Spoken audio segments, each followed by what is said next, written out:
On behalf of English Department, Haly Muslim PG College, I, Dr. Muhammad Shafi, welcome to all of you in my live class. That is, today I have to cover what? Today I have to cover a beautiful sonnet of William Shakespeare और उस sonnet का जो नाम है let me not to the marriage of true mind और true love. So you find that what today I have? Today I have a beautiful sonnet, and the name of the sonnet is Let Me Not to the Marriage of Two Minds. It's the first poem which is in your syllabus. BA first year semester second poetry का ये पहला poem होगा. दो आई have gone with my last duchess, I have covered my last duchess के अलावा मैंने break break break poem को cover किया है.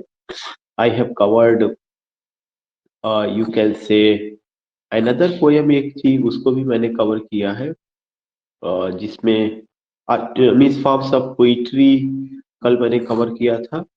तो हियर यू फाइंड कि now we have today I am going to cover the third poem. आज आपकी सिलेबस का मैं तीसरी पोयम कवर करने जा रहा हूँ. एक पोयम तो जो मैंने कवर किया था माय लास्ट डचेस, उसका मैंने सारा वीडियोस क्रिटिकल एप्रिसिएशन भेजा था.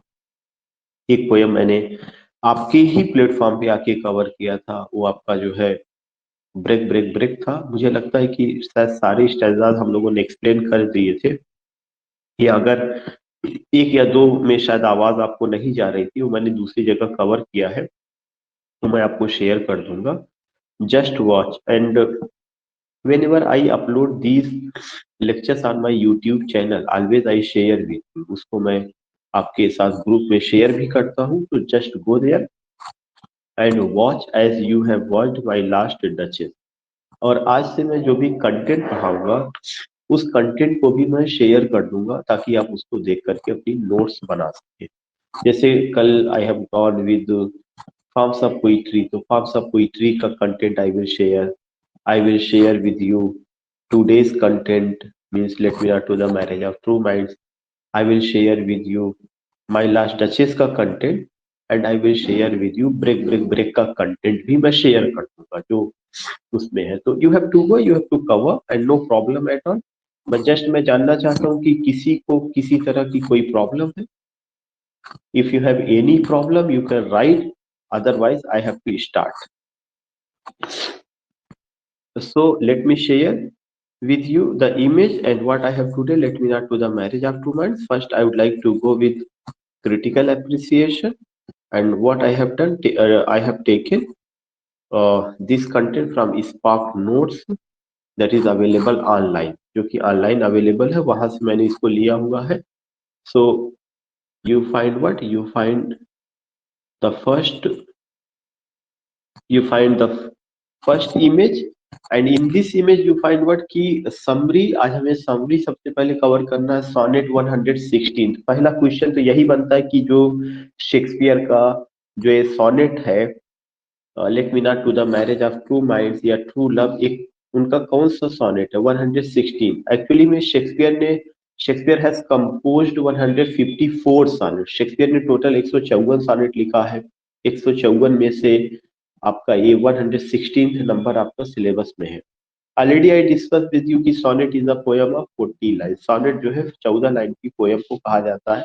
और कल मैंने बताया था कि when you talk about sonnet, तो sonnet first came in Italy. sonnet सबसे पहले इटली में आया था, 14th सेंचुरी में आया था. Petrarch was a well known sonneteer of Italy और उन्होंने सोनेट लिखा. एक उसका पैटर्न डेवलप किया सोनेट में जो उन्होंने यूज किया है, लव थीम को यूज किया है. The same thing we find the same thing we find in Shakespearean sonnet. Shakespearean sonnet जो आपका 16th सेंचुरी में आया है and it published in 17th century in 1609. and you find that कि Shakespeare के भी सोनेट में लव है, मैरिज है. मैरिज का कॉन्सेप्ट तो नहीं, लव है, ब्यूटी है, रोल ऑफ टाइम, तीन चीजों को लेकर के उन्होंने जिक्र किया है, लव का, ब्यूटी का और टाइप को लेकर के. तो इस सोनेट में उन्होंने बताया कि what is true love, what is true love, उसको लेकर के वो बात करते हैं.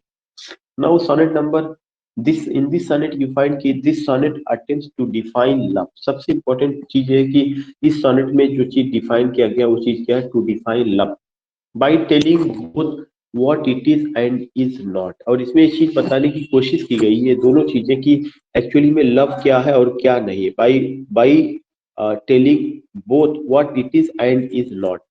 इन द फर्स्ट क्वाड्रेंट, कल मैंने आपको बताया था क्वाड्रेंट किसको कहा जाता है, व्हाट इज क्वाड्रेंट? सर जो 4 line yes, stanza. 4 line stanza. तो शेक्सपियर के सोनेट में कितना क्वाड्रेंट है? Yesterday I told you 3 quadrants है। 14 लाइन की सोनेट को 3 क्वार्टर्स में बांटा गया, एक कपलेट में बांटा गया। Quarter means 4 line stanza.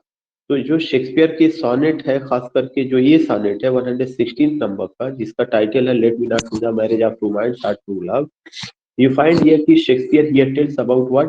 Shakespeare here tells about कि what is true love, यही defines love by telling both what it is and is not। वो ये बताते हैं कि लव है क्या और क्या नहीं है। इन द फर्स्ट क्वार्टर, पहले क्वार्टर में, quarter means 4 line stanza, the speaker says, जो स्पीकर है वो कहता है that that love the marriage of true mind, जो लव है ये the marriage of true minds है। Love means the marriage of true minds. True का मतलब प्योर, माइंड्स का मतलब thought. What is love? Love is the marriage of true mind, is perfect and unchanging. जो love होता है वो अपने में परफेक्ट होता है और वक्त के साथ वह बदलता नहीं है, is perfect and unchanging. So in this sonnet Shakespeare tells what is true love. In this sonnet Shakespeare tells what is true love.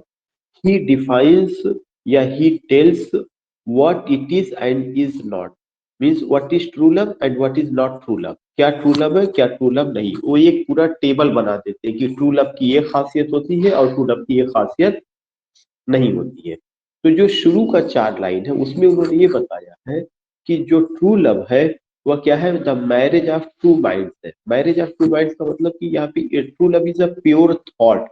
True love एक शुद्ध विचार का नाम है, उसमें बताते हैं। और true love does not change with the passage of time. True love is perfect and unchanging. It does not admit impediments. True love does not admit impediments. Impediments मतलब obstacle. Admit माने स्वीकार करना। True love किसी तरह के obstacle को, hindrance को, बाधा को स्वीकार नहीं करता। It does not admit impediments. Impediments obstacle. And it does not change when it finds chance in the loved ones. And true love does not change with the passage of time. True love does not change with the passage of time, and it does not change when it finds change in the loved one. If any changes come in the structure of the beloved, if any changes come in the structure of the lover, true love doesn't change, because true love does not think about the beauty that is known as the physical beauty. But true love thinks, yeah, true love has the basic characteristic, true love has the salient characteristic, and what is that is the mutual understanding of heart, mutual understanding of soul, and mutual understanding of, you can say, chastity, purity, noble thoughts। तो अगर जो है lover या beloved के structure में कोई change आता है तो ऐसा नहीं कि ट्रू लव जो है क्या होता है कि बदल जाता है, नो नॉट एट ऑल। तो पहले 4 लाइन में उन्होंने बताया है कि ट्रू लव क्या है, ट्रू लव की क्या कैरेक्टरिस्टिक्स है, ट्रू लव के क्या अपने थॉट्स हैं। ट्रू लव जो होता है यह नोबल लव होता है। True love it is perfect, it doesn't change, it does not admit implement, and it does not change when it find change in the love. In the second quadrant, और ये point ध्यान में रखना, it does not change, it does not change when it find change in the loved one. In the second quadrant, जो second quadrant है मतलब जो second 4 line का स्टैंजा है, in the second quadrant the speaker tells what love is through a metaphor. जो speaker है वह बताता है मेटाफर के माध्यम से कि आखिर लव क्या है। इन द सेकेंड क्वाड्रेंट में द स्पीकर टेल्स, जो स्पीकर है वह बताता है कि व्हाट लव इज, लव क्या है, थ्रू अ मेटाफर, मेटाफर के माध्यम से। Here I just want to tell you ऊपर की लाइन में यू केम टू नो कि पहले 4 लाइन में, पहले 4 स्टैंजा में the poet says what is true love and what is not true love. वो फिर कहते हैं कि जो ट्रू लव है या क्या है, this it's the marriage of true mind. It means that true love is a pure thought, it's a pure thought, and that pure thought turns into marriage. It turns into marriage. Then he says कि pure true love is perfect and true love is unchanging. True love does not admit any impediment, any obstacle. True love is forever. It does not change with the passage of time. If any change comes in the structure of the body of lover or beloved, if the beloved is going to be aged one, it does not mean that true love changes. No, not at all. Because true love is not associated with the physical beauty of lover and beloved. True love is means what? It has, you can say, soul, it has heart, it has emotion, it has feeling. So these things he here tells. Now, in the second quatrain, in the second stanza, the speaker tells what love is through a metaphor. Metaphor एक figure of speech है, उसका symbol उन्होंने ले करके बताया कि what is true love. A guiding star, जो true love है एक ऐसा star है, guiding star to lost ships. True love is a guiding star. यह एक ऐसा तारा है जो हमें गाइड करता है टू लॉस्ट शिप्स। यहाँ पे लास्ट शिप्स किसका सिंबल है? शेक्सपियर के जमाने में जब लोग समुद्र की यात्रा पर जाते थे, तब जो है लोगों को पास कोई ऐसा यंत्र नहीं था कि अगर वे रास्ता भटक जाए तो दे कम टू नो अबाउट कि किस डायरेक्शन में उन्हें जाना है। समुद्र तो समुद्र है, कोई तूफान आया तो वहां पे दिशा का ज्ञान नहीं होता था। वहां पे जो दिशा का ज्ञान होता था केवल गाइडिंग स्टार से, जिसको हम पोलर स्टार कहते हैं, ध्रुव तारा जो उत्तर साइड में निकलता है, इन इंडिया का कॉन्सेप्ट है। तो उन्होंने कहा कि जैसे जो है जो गाइडिंग स्टार होता है, जो तारा होता है, वो लास्ट शिप्स को, last ship means vending box, उसके लिए वर्ड आया हुआ है। जैसे वेंडिंग, वेंडिंग मतलब भटकी हुई, बार का मतलब बोट। जैसे जब कोई नाविक या कोई आप कह सकते हैं कि सेलर या कोई जो है शिप जो मैन है, जब वो रास्ता अपना भटक जाता था तो वो दिशा के आधार पर उसको किस दिशा में जाना है ये डिसाइड करने के लिए वो किसका सहारा लेता था? पोलर स्टार का सहारा लेता था। And always polar stars you finds in north direction, then the particular sailor comes to know कि this is the north, this is the east, this is the west and this is the south. तो जैसे polar star जो है समुद्र में भटके हुए नाविक को रास्ता दिखाता है, ऐसे ही ट्रू लव भी जो है इस दुनिया में भटके हुए लोगों को एक सही रास्ता दिखाता है। तो ट्रू लव की तुलना उन्होंने गाइडिंग स्टार से की है, और जो वेंडिंग बाक है, जो लास्ट शिप्स है, वे ऐसे लोग हैं who have lost their way, या जो अपना रास्ता भटक गए उनको लेकर के। that is not susceptible to storms, it looks on tempest and is never shaken। ये एक बहुत इंपॉर्टेंट बात उन्होंने कही है कि जो ट्रू लव है वह किसी भी तरह के तूफानों का सामना कर सकता है। इट लुक्स, लुक्स माने फेसेस टेम्पेस्ट तूफानों का, एंड इज नेवर शेकन, और अपनी जगह से हिलाया नहीं जा सकता। तो यहाँ पे उन्होंने क्या बताया कि कितना भी तूफान आ जाए, लेकिन जो गाइडिंग स्टार है, जो पोलर स्टार है, वह अपनी जगह से नहीं हिलता है। नावें भटक जाएंगी, सेलर अपना रास्ता भूल जाएगा, बोटमैन अपना रास्ता भूल जाएगा, समुद्र में तमाम हलचलें होंगी, समुद्री तूफान का असर तमाम चीजों पर पड़ेगा, लेकिन जो गाइडिंग स्टार है, जो पोलर स्टार है, जिसको देख करके नाविक रास्ता एक तरह से वो पता करता है, वो जो है ऐसे ही ट्रू लव है। तो ट्रू लव कितना भी आप कह सकते हैं कि झंझावतें आए, प्रॉब्लम्स आए, हिंड्रेंस आए, ऑब्स्टैकल्स आए, लेकिन कभी भी ट्रू लव जो है अपनी पोजीशन से हटता नहीं है। तो जो आपका तूफान है वह आता है चला जाता है, लेकिन उसका, उस तूफान का असर ट्रू लव पर नहीं पड़ता। इसका मतलब उन्होंने ट्रू लव को ग्लोरीफाई किया है, ट्रू लव की सालियन कैरेक्टरिस्टिक्स को बताया है, ट्रू लव के फीचर्स को बताया हुआ है, these things you see in the third quadrant में the speaker again describes what love is not. Third quarter में थर्ड स्टैंजा में स्पीकर दोबारा बताता है कि लव क्या नहीं है, what love is not. Third stanza ये बताता है लव क्या नहीं है. सेकेंड क्वार्टर में उन्होंने क्या बताया, उन्होंने ये बताया कि ट्रू लव कैसे पोलर स्टार के समान है, या कैसे गाइडिंग स्टार के समान है. As guiding star helps to the winding barks in the same way true love also helps lover and beloved who have lost their ways. फिर उसके बाद वो ये कहते हैं कि true love is fixed, true love is like a guiding star, obstacle come, hindrances comes, problems comes, difficulties comes in the form of the tempest, but true love is never shaken.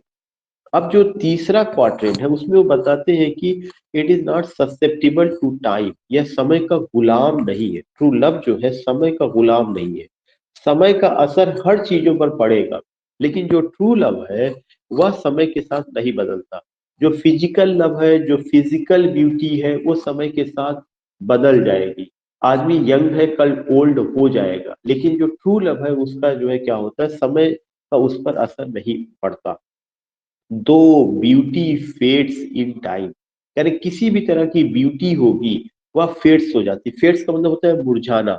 In time समय के साथ. As रोजी lips and cheeks, ये उन्होंने word use किया हुआ किसके लिए, ये उन्होंने वर्ड यूज किया फिजिकल ब्यूटी के लिए. रोजी lips and cheeks are the symbol of physical beauty, and this physical beauty change with the passage of time. Rosy lips and cheek fades with the passage of time. Come within his bending sickle's compass. Bend का मतलब होता है झुकना, sickle माने होता है हसिया, compass का मतलब होता है उसके घेरे में. अगर आपने देखा होगा कि एक इंस्ट्रूमेंट होता है जिससे फसल काटी जाती है, उसको सिकल कहा जाता है. तो what ever comes in the circle of the sickle, in the compass of the sickle, क्योंकि वो थोड़ा सा टेढ़ा होता है, तो वो कहते हैं कि जैसे जब आप फसल को काटते हैं तो जो एक सिकल होता है उसमें जो कुछ भी आता है वो सब कटता चला जाता है. ऐसे ही जो समय है, समय के दायरे में जितनी चीजें आती है उन सब में परिवर्तन होता है, सब कुछ परिवर्तित होती चली जाती है. लिविंग ओनली वन, केवल एक चीज को छोड़ करके. वह कौन सी चीज है, that is a true love. So you find that though beauty fades in time, as rosy lips and cheeks come within his bending sickle's compass, love does not change with ours. ये उन्होंने बड़ी बात कही कि love does not change with ours. जो true love है ये समय के साथ नहीं बदलता, ऐसा नहीं कि एक घंटे में बदल जाएगा, एंड वीक्स, और ना ही सप्ताह में बदलता. It's a very beautiful line in the whole sonnet in which he describes. जो ट्रू लव है या जो लव है, ऐसा नहीं है कि यह हर घंटे अपना कलर बदलता, it doesn't change its colour, but the odor and fragrance of true love remains forever.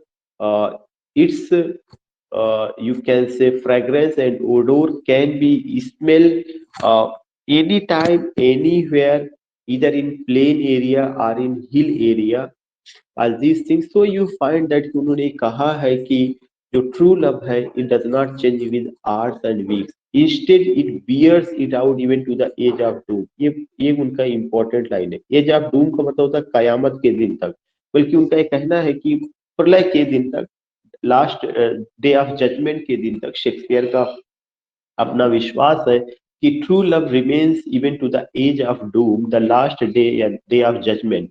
In the couplet, so in these lines he tells what, उन्होंने दो बातें बताई है कि true love does not change with the passage of time, it does not change with hours and weeks, but bears it out even to the edge of doom. मतलब it will remain alive till the day of judgement.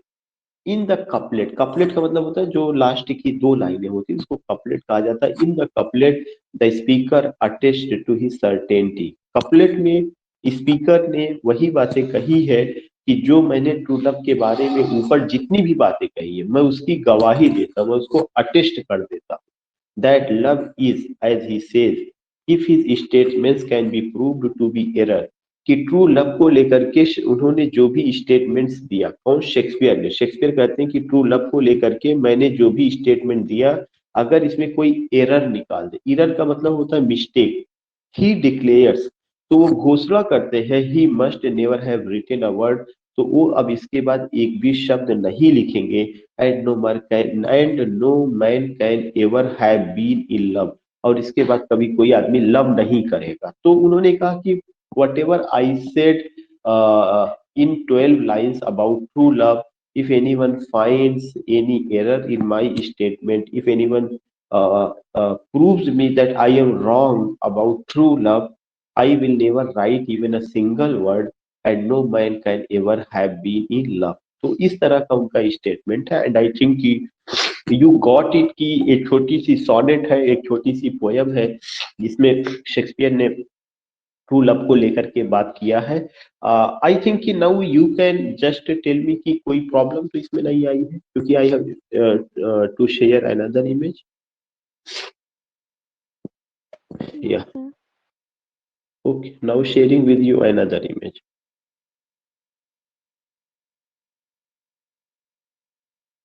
You find here,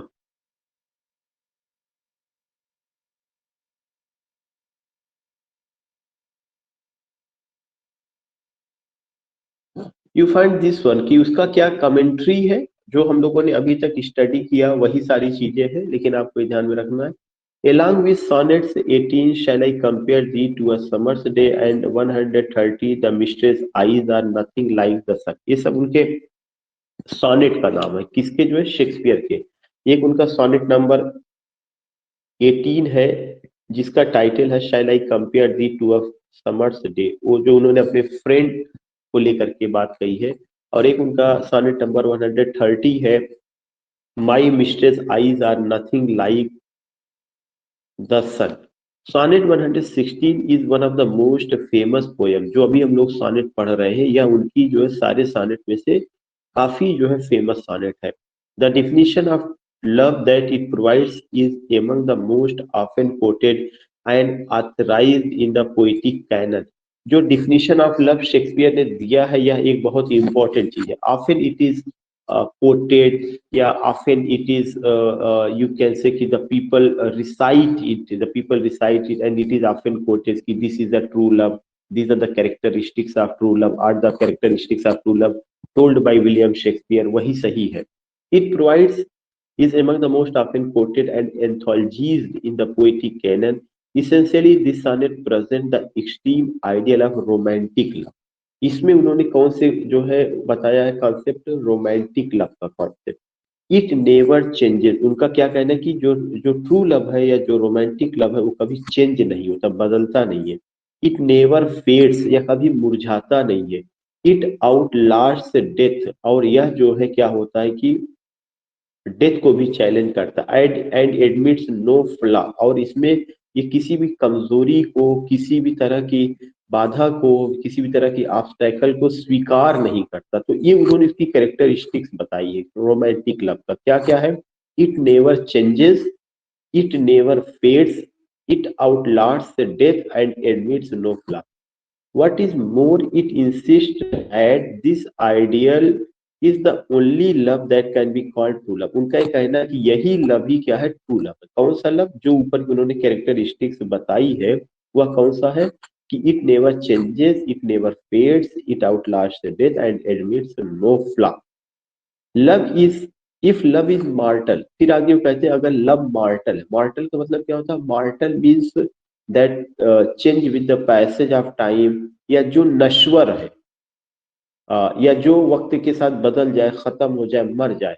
if love is mortal, यदि अगर कोई love mortal है, और अगर वो love changing होता है, बदल जाता है, आर आर इम्परमानेंट, अगर वो इम्परमानेंट है, द स्पीकर राइट्स, स्पीकर कहता है, then no man ever love, तब किसी आदमी को लव नहीं करना चाहिए, क्योंकि this is not the characteristic of a true love. तो उनका ये कहना है कि अगर कोई लव मार्टल है, चेंजिंग है, इम्परमानेंट है, that is not a true love and no man ever love.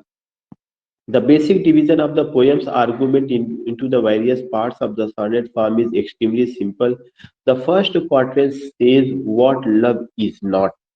जो पहला क्वाड्रेंट है वह ये बताता है कि what love is not, love क्या नहीं है, चेंजेबल। तो लव क्या नहीं, लव कभी बदलता नहीं। What love is not, love is not changeable. The second quadrant, जो सेकेंड क्वाड्रेंट है वो ये बताता है व्हाट इट इज, कि ये क्या है। पहले में ये बताया गया what love is not, love क्या नहीं है। फिर दूसरे में ये बताया गया व्हाट इज इट इज, यह क्या है। अ फिक्स्ड गाइडिंग स्टार, यह एक फिक्स्ड गाइडिंग स्टार है।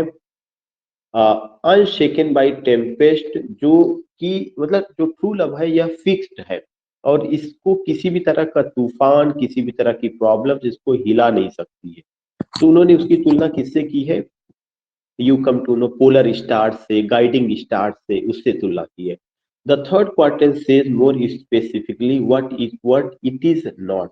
कह रहे हैं कि थर्ड में भी ये बताया जाता है कि ट्रू लव क्या नहीं है। ट्रू लव क्या नहीं, टाइम्स फूल। ट्रू लव समय का गुलाम नहीं है। टाइम्स का मतलब टाइम, फूल का मतलब मूड, यानी समय का गुलाम नहीं। ट्रू लव समय के साथ बदलता नहीं है। Subject to change in the passage of time, ये चीज उन्होंने बड़ी बात कही कि ट्रू लव वक्त के साथ बदलता नहीं है। एंड द कपलेट, और जो लास्ट की दो लाइनें, अनाउंसेस द स्पीकर सर्टेनिटी, वह स्पीकर की, जो शेक्सपियर है उनकी खासियत को बताता है। what gives this poem its rhetorical and emotional power is not its complexity, rather it is the force, its line and emotional conviction. So you find that कि जो ट्रू लव है वह बदलता नहीं है। लास्ट में कपलेट में उन्होंने कहा कि it will remain till the day of judgment, if anyone, what the statement given by me, if anyone finds error and proves me wrong, that I am wrong about true love, I will never write even a single word, not no man even love. So you find these things कि now sharing with you another image, एक दूसरी image मैं share करता हूँ। तो इसमें भी उन्होंने, आपने देखा कि क्या क्या उनका अपना क्या नोशन है, क्या आइडिया है। You find this thing,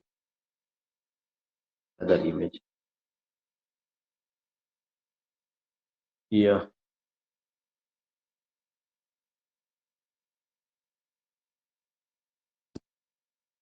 you find this last वाला इमेज है। इसमें इस चीज के लेकर कि उसकी लैंग्वेज कैसी है। द लैंग्वेज ऑफ सोनेट्स 116, जो सोनेट 116 है, is not remarkable for its imagery और मेटाफर रेंज। ऐसा नहीं कि यह केवल इमेजरी और मेटाफोरिक रेंज के लिए इंपॉर्टेंट है कि इसकी इमेजरी है या मेटाफर का यूज किया गया है।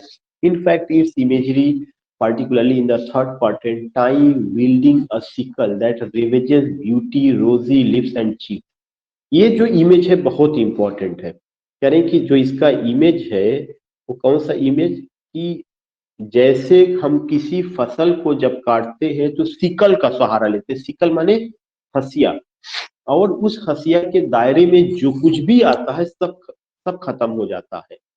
वैसे कहा कि समय के दायरे में जो कुछ भी आता है सब खत्म हो जाता है। खास करके कौन सी चीज खत्म हो जाती है, ब्यूटी, रोजी लिप्स। जो रोजी लिप्स है और जो चीक्स है, ये किसका सिंबल है, फिजिकल लव का सिंबल है। फिजिकल लव का, कि ये सब का सब चीजें खत्म हो जाती है। is rather standard within the sonnet and its major metaphor, love as a guiding star। और एक और इमेज की love as a guiding star is hardly startling in its originality, but the language is extraordinary in that it frames its discussion of the passion of love within a very restrained, very intensely disciplined rhetorical structure, with a masterful control of rhythm and variation of tone, the heavy balance of love's not times full, ये चीज love's not times full। To open the third quatraint, the declamatory oh no, to begin the second, the speaker makes an almost legalistic argument for the eternal passion of love, and the result is that passion seems stronger and more urgent for the restraint in the speaker's tone. So you find nothing here. You find about imagery, you find about, you come about rhetoric, and you come about language की इन सब चीजों का रहा है। मैं एक और image share करूंगा, वो बस 2 मिनट में पूरी पोएम को मैं एक्सप्लेन कर दूंगा। ऑलरेडी आपको समझ में आ चुका है कि क्या क्या चीजें हैं। लास्ट में मैं बस एक और इमेज को शेयर करके पोयम कंप्लीट हो जाए। सो यू फाइंड इट।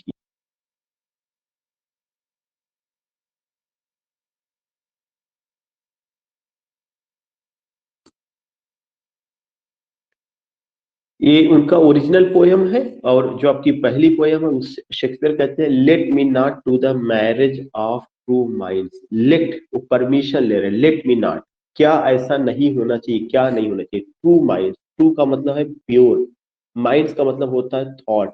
कह रहे कि when when anyone accept, he says that what is true love, if we are going to accept the knot of marriage, अगर कोई आदमी शादी के पवित्र बंधन में बंधता है तो उसको कैसा होना चाहिए, उसको प्योर माइंड्स का होना चाहिए।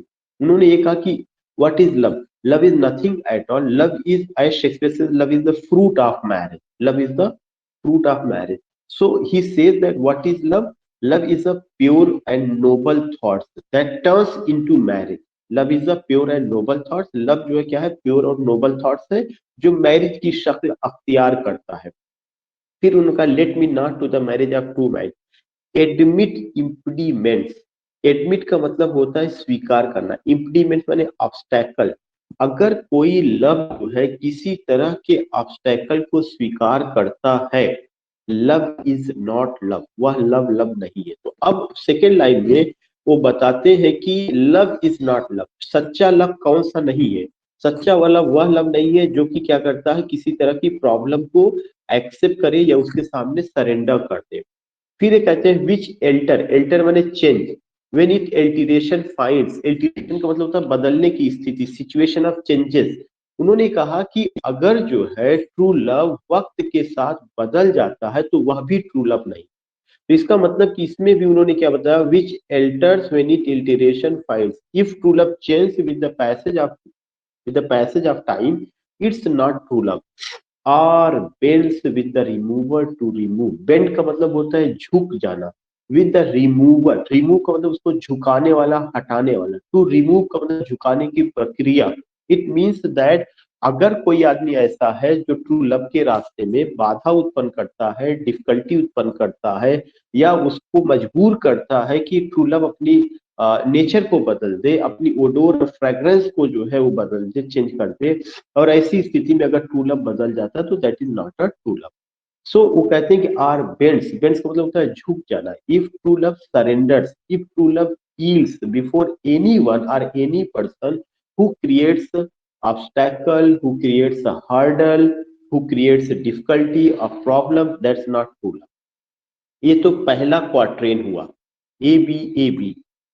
Now A B A B. So next quarter में जैसा आपको बताया गया था कि उन्होंने क्या किया है कि ट्रू लव की तुलना जो है कहते हैं कि वो no it is an ever fixed mark, और सरप्राइजिंग टोन में कहते हैं कि ट्रू लव तो फिक्स्ड मार्क है। फिक्स्ड मार्क मतलब परमानेंट, ऐसी चीज है जिसको हटाया नहीं जा सकता, मिटाया नहीं जा सकता। That looks on Tempest and is never second.